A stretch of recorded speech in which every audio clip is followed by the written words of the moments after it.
No, takže, inak som videl v nejakých videách, že to, vidíš, že to prevliekli, keď to ideš dať na opások, tuším v tom inštruktážnom videu to tak spravili, že to previedli takto, tým pádom máš akože užšie, hej.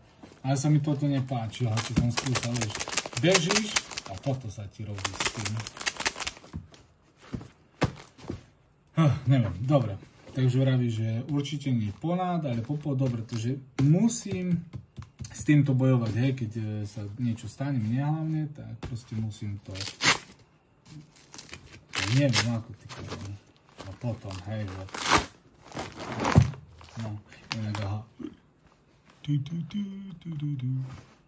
Dobre, hej, dalo sa to otvoriť, ale som s tým cyklom, tak dlho som to šteloval. Hej. Ty, v tom obrázku, čo si povedal, v tej fotke, ty máš nožnice tu zo zádu. Ja to nemám kam dať. Môžu semku pomedzi, proste nemám to kam dať. Tak, a v porovnaní s tou kapsičkou, tam mám vpredu aspoň, vieš, kde som zasunul turniket a nožnice. Tu nič. Proste, no môžem sa OK, vyjde sa. Ale radšej ešte extra turniket, alebo nožničky, ale nie. No.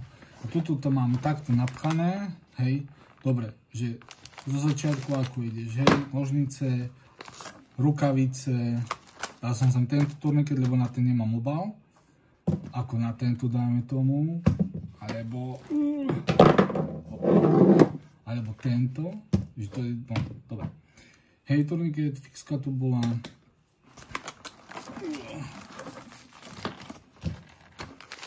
Izrael, tu, lebo je to veľmi tenké, tak som tam dal tieto obaly na popáleniny, lebo tu nezavadza nič, ale hej, to som chcel povedať, do tej kapsičky neviem, či sa mi vôbec viacej nezmestilo ako do tohto. Hej, tu je chest seal, som chcel dať druhý chest seal, čo mám, ale normálne sa mi nezmestilo a chcel som dať intubáciu a to je, vieš, tá trubka, takže keď som to dal semku do stredu, tak si pána vydulo to, a už všetko sa mi začalo hádzať do strán a už si to nevedel zavrieť.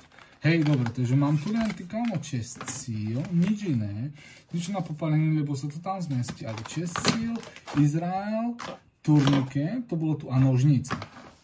A tu, hej, dve gázy,